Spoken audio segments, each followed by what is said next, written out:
Morning class, welcome back to another chapter of Read Aloud with The Call of the Wild. So yesterday we heard about a fight breaking out and an attack from wild huskies in the camp that Buck and his dogs and the team are in. And so they've just made it away from the attack, but they're in pretty bad shape and they still have a long way to go before they get to Dawson, which is where they're trying to go. So let's see what happens to them now. This is chapter 6, The Fight. It took 6 days of toil to cover 30 terrible miles. A dozen times Perrault, nosing the way, broke through the ice, being saved by the long pole he carried. Each time he broke through, he had to quickly build a fire to dry his garments. Once the sled broke through, pulling Dave and Buck with it. They were half frozen and all but drowned by the time they were dragged out. Another time, Spitz went through, dragging the whole team after him up to Buck, who strained backward with all his strength. Behind him was Dave, straining backward, and behind the sled was Francois, pulling till his tendons cracked. The entire team became exhausted. Perrault, to make up lost time, still pushed the tired dogs late and early. Buck's feet were not so compact and hard as the feet of the huskies. All day long he limped in pain. At camp he lay down like a dead dog. He could not even move to get his dinner. Francois had to bring it to him. Perrault rubbed Buck's feet for half an hour each night after supper. He cut off the tops of his own moccasins to make 4 moccasins for Buck. This was a great relief, so like little shoes. One morning, Francois forgot the moccasins, and Buck lay on his back, his 4 feet waving in the air. Perrault grinned at the sight of the dog that refused to budge without his shoes. Later, Buck's feet grew hard to the trail, and the worn-out footgear was thrown away. One morning, as they were harnessing up, Dolly went suddenly mad.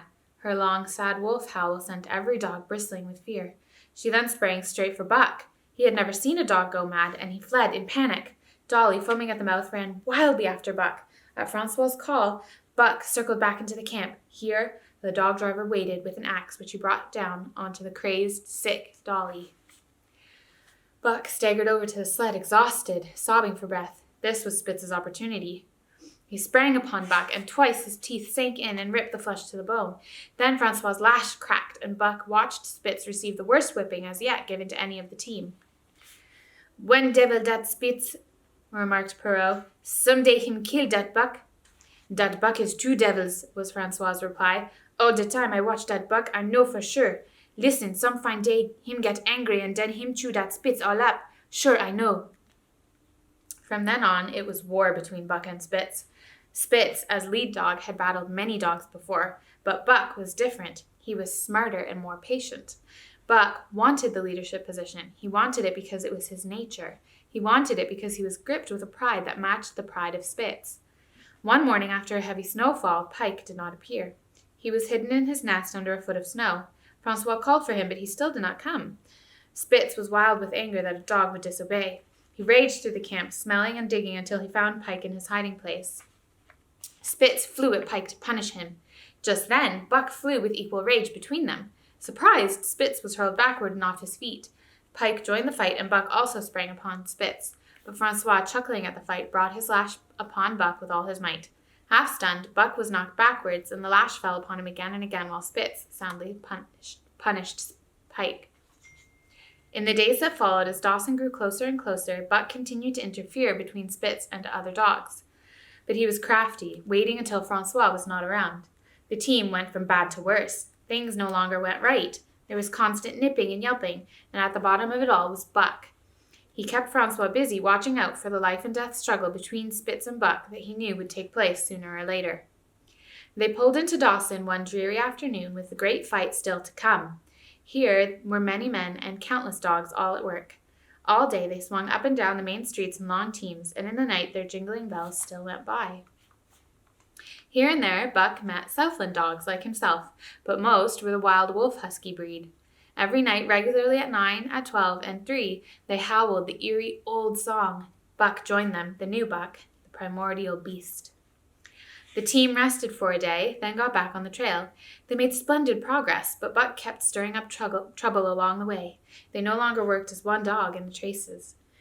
Spitz was no longer a leader who was feared or respected. Pike robbed him of half a fish one night and gulped it down under the protection of Buck. Another night, Dub and Joe fought Spitz and watched him take the punishment that they deserved. And even Billy, the good-natured, grew more brave. Buck never came near Spitz without snarling and bristling. Francois became furious with the team. His lash was always singing among the dogs, but it did little good. When his back was turned, the dogs were at it again. Francois knew Buck was behind all of the trouble, and Buck knew Francois knew. Buck was too clever to ever again be caught red-handed. One night after supper, Dub turned up a snowshoe rabbit, and in a second the whole team was in full cry. 100 yards away was a camp of the Northwest Police, with 50 huskies who joined the rabbit chase. The rabbit sped down the river and turned off into a small creek up the frozen bed. Buck led the pack, 60 strong, around bend after bend, but he could not gain. His splendid body flashed forward, leap by leap, in the pale white moonlight, and leap by leap the snowshoe rabbit flashed on ahead. Buck still led the pack, running the wild thing down. But Spitz, cold and crafty, left the pack and cut across a piece of land along the creek. Buck did not know of this. As Buck rounded the bend, he saw a large, frosty shadow leap into the path of the rabbit. It was Spitz! The rabbit could not turn, and Spitz's white teeth seized it. Buck made no sound, but drove in upon Spitz, shoulder to shoulder, so hard that he missed the throat. They rolled over and over in the powdery snow. Spitz gained his feet almost as though he had not been overthrown, slashing Buck's shoulder and leaping clear. In a flash, Buck knew it.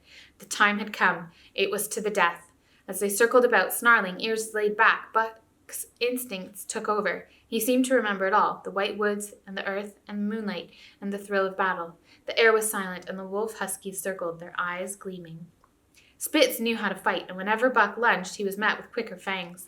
Time and time again, he leapt at Spitz, and each time Spitz slashed him and got away. Spitz was untouched, while Buck was streaming with blood and panting hard. The fight was growing desperate. Once Buck flipped over, and the whole circle of 60 dogs started up, but he recovered himself almost in midair, and the circle sank down again and waited. Buck was smart, smarter than any dog Spitz had known. He rushed, pretending to go for the shoulder, but at the last instant he swept in low and closed on Spitz's left foreleg. The bone broke, and the white dog faced him on 3 legs. Buck tried again to knock him over, and then swept in to break the right foreleg. Despite the pain and helplessness, Spitz struggled to keep up. But there was no hope for Spitz, and no mercy. Buck readied for the final rush. A pause seemed to fall. Every animal stood still as though turned to stone. Then Buck sprang in, delivered the final bite, and sprang out. No more would Spitz stand in his way.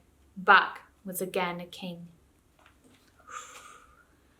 And there you have it. That's chapter 6. So Buck has defeated Spitz.